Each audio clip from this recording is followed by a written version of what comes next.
Man, oh man, it's getting even more embarrassing. It's getting stupider and dumber and more embarrassing to watch our media on a daily basis.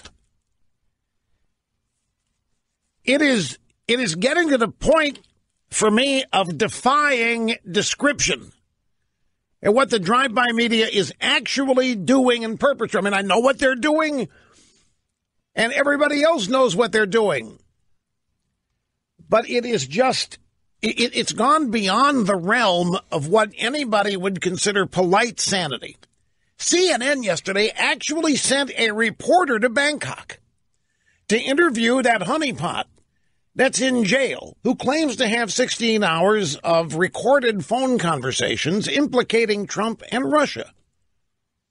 This was after this fiasco with this sad sack. Have you ever seen, by the way, this Nunberg escapade yesterday, this spectacle, is a classic illustration of the definition of drive-by media.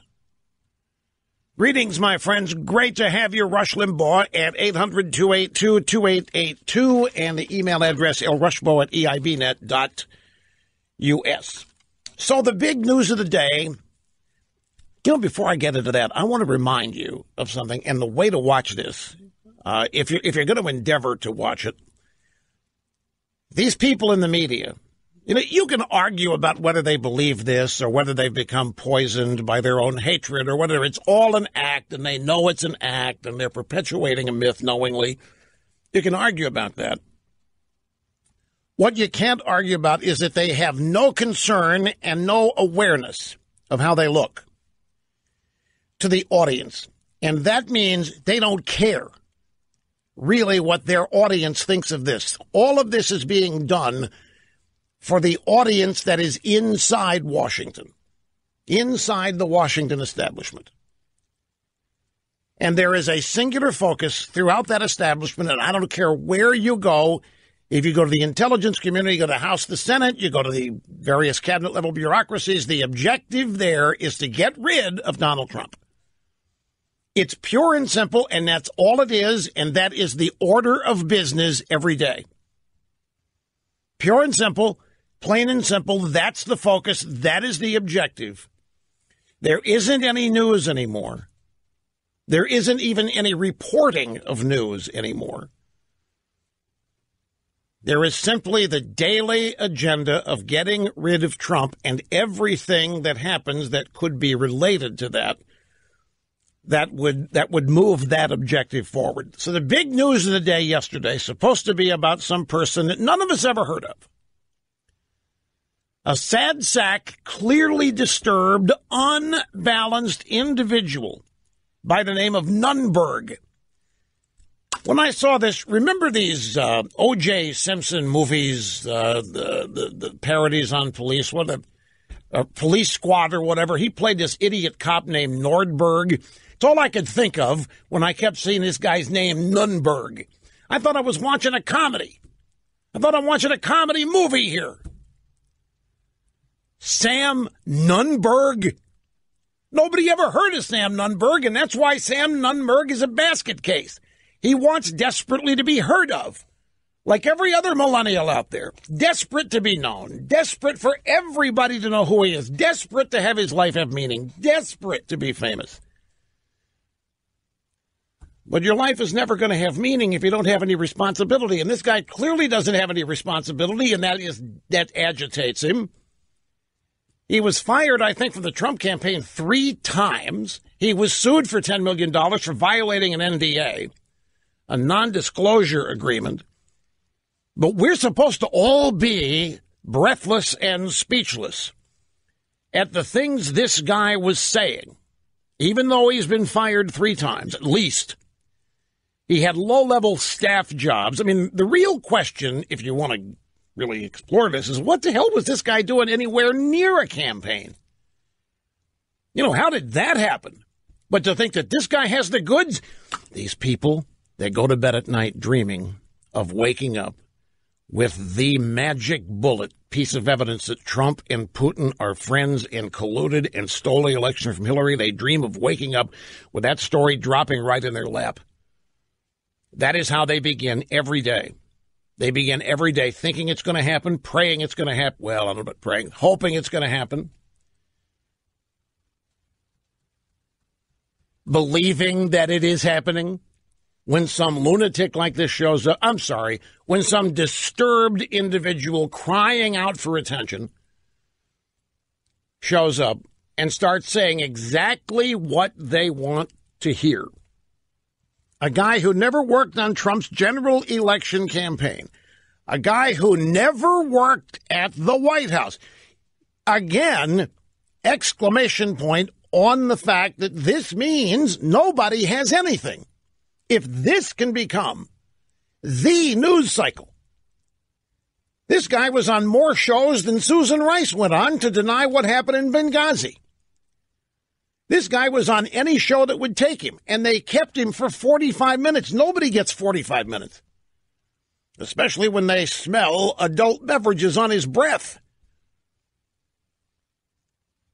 So this guy is the news cycle. He has no direct knowledge of anything, which means Mueller doesn't have anything, which means the drive-bys don't have anything, which means there isn't anything. There is no evidence, and they're grasping at every little bit of excrement somebody throws on the wall, hoping that it will stick. And it's even worse than that because the drive-bys knew that this poor soul had an axe to grind against Trump. Again, fired by the Trump campaign at least 3 times, even sued for $10 million, violating non-disclosure agreements. But the drive-by seized on this guy, Nunberg, because he leaked a subpoena to the Washington Post, which is seeking documents related to Trump and 9 other people. So this guy got a subpoena to show up and said, I'm not going to show up, and I'm going to rip that subpoena up. I'm not giving Mueller, I'm not going. So he became an immediate get. And he claimed that he knew that Mueller had something on Trump. He knew Trump had to have done something. Trump must have done something. That's all it took. And these guys in the media were like flies on a corpse. They just could not be dissuaded to stay away. And it's that last thing that really set off the feeding frenzy. They thought at long last, they had somebody from the Trump campaign who would say that Mueller has the goods on Trump because this guy has the goods on Trump, and he told Mueller. So the media put this guy on every program they could. He ended up doing 6 cable news interviews. And they were breathless, and they were excited, and the drive-bys kept trying to draw him out. And this guy was either toying with them or inebriated or a combination of things. But, man, if he was playing them along, he was doing it like a Stradivarius. But it all backfired. It backfired when Nunberg contradicted himself and basically melted down on TV, which immediately threw cold water on all the media's hopes and dreams of finally having proof that Trump had colluded with the Russians. And by the end of the day, Nunberg ended up basically denying he ever thought there was any evidence of collusion. So all day long, all afternoon, this guy's on television everywhere. Yeah, I know that Trump did something with the Russians, and Mueller knows it too. And he was feeding the beast, and they were soaking it up. They were eating it. They were swallowing it. They couldn't get enough of it. And then at the end of the day, the guy owns up and contradicts himself, while melting down, dashing all of their hopes. By the end of the day, Nunberg ended up basically denying he ever thought there was any evidence of collusion. So all this ended up being was a perfect example of a media feeding frenzy that completely failed its objective. You know, Mike Allen, writing at Axios, said this is why people hate the media. This is only part of why the media hate the media. People hate the media, but it's a good example. So now instead of presenting Nunberg as their prime proof of Trump collusion, the media, get this, the media is now trying to salvage something from this fiasco by saying that Nunberg just proves that Trump surrounds himself with lunatics and that they've done a great job ferreting that out. They, the drive-by media, have once again exposed yet another fraud working for Trump, and this is supposedly evidence that proves that Trump surrounds himself with nut jobs. And so the sliming continues unabated. It was Aaron Burnett of Aaron Burnett Out Front. There's a little thought experiment for you. This Nunberg media circus ended with Aaron Burnett asking Nunberg if he was drunk. She even said she smelled adult beverages on his breath. Now, as a thought experiment, ask yourself if Ms. Burnett would have asked this question if Nunberg had followed through. If Nunberg had continued to claim that Mueller has something on Trump, would they have ever referenced that the guy was consuming adult beverages in the green room? They would have never mentioned it. We would never know that Nunberg might have been showing up while inebriated, but the media had to get out that when he started imploding and contradicting himself and backtracking off every claim that he had made. There would be no questioning of Nunberg's sanity or his drinking or drug use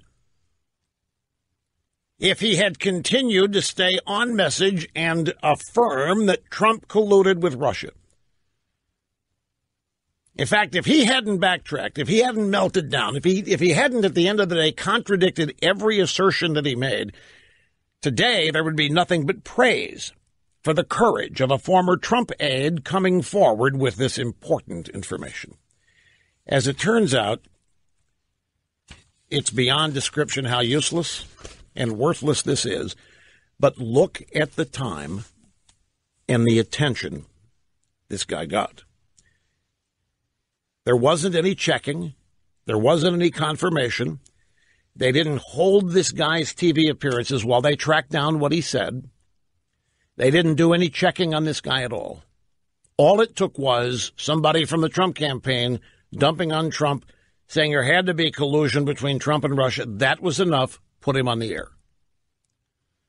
6 different times. He was on with Aaron Burnett, I think, for 45 minutes. Did I see that? 45 minutes?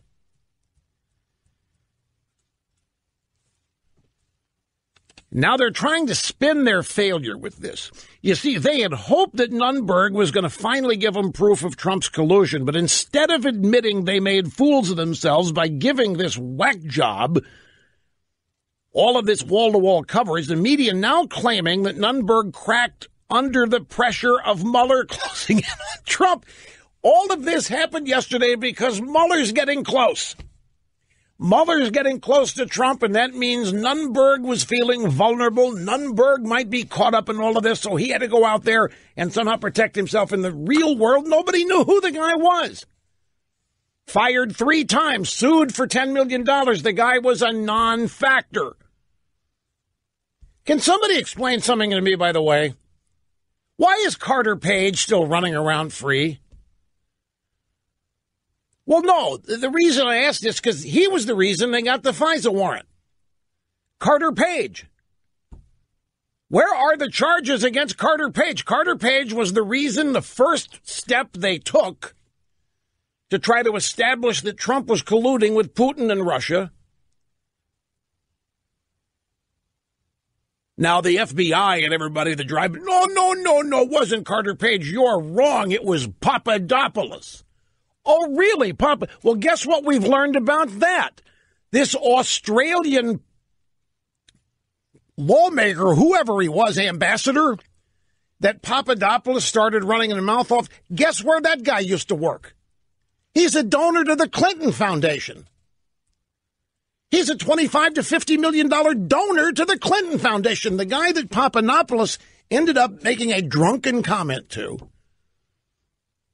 The Clintons are everywhere in this story. They are everywhere, and they're being ignored. They're being exonerated. They're being passed by. So on one hand, it was Carter Page was the reason that we got the FISA warrant to spy on Trump. Yet he's walking around free as a bird.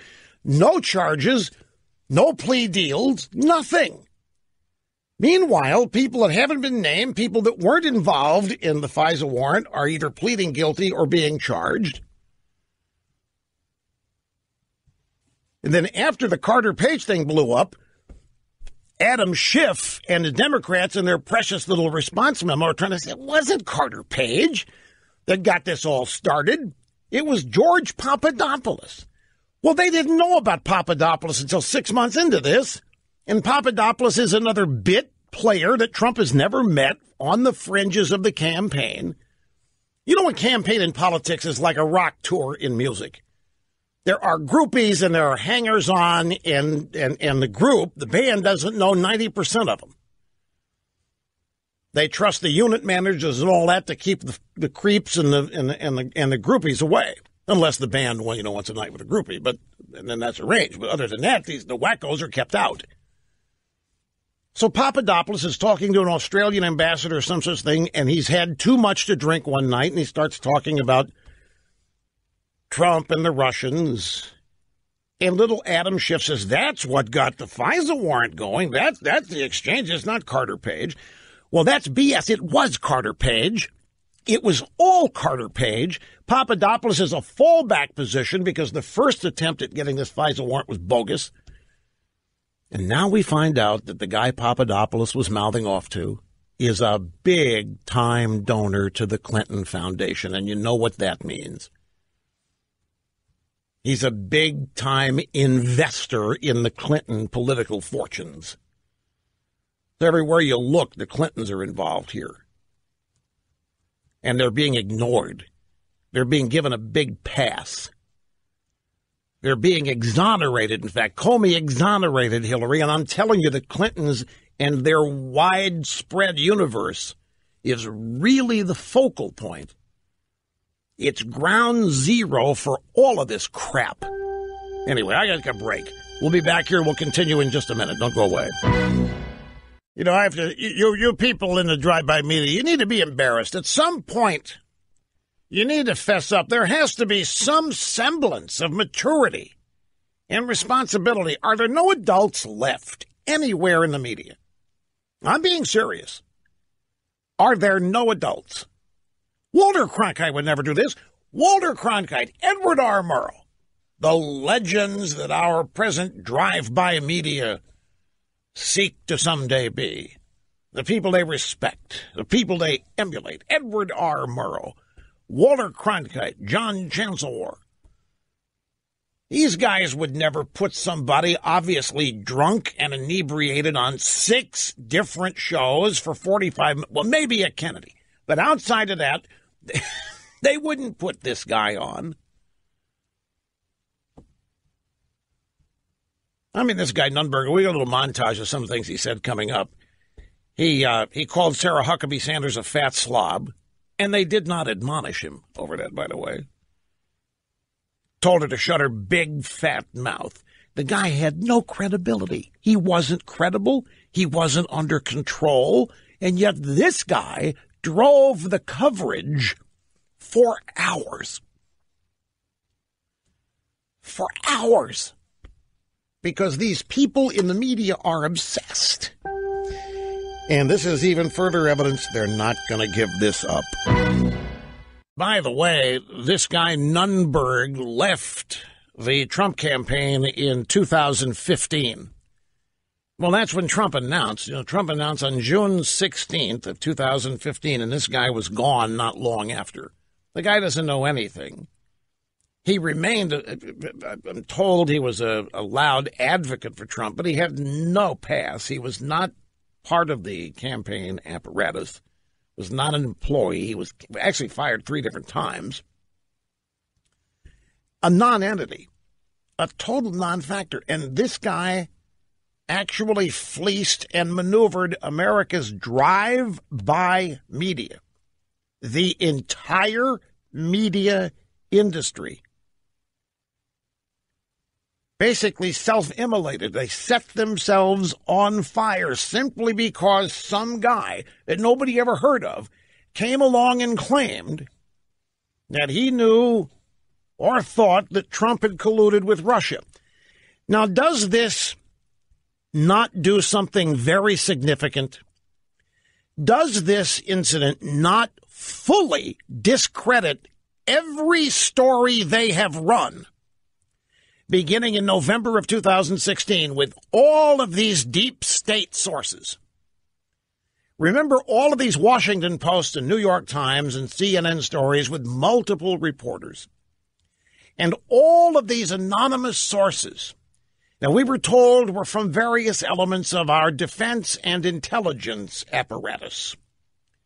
We had people from the intelligence community were sourcing. We had people from the Defense Department. We had people from the State Department. All of these people were anonymous, and all of them were claiming that Trump and Russia had colluded one way or another. They were stating it. They were implying it. Every damned one of them was anonymous.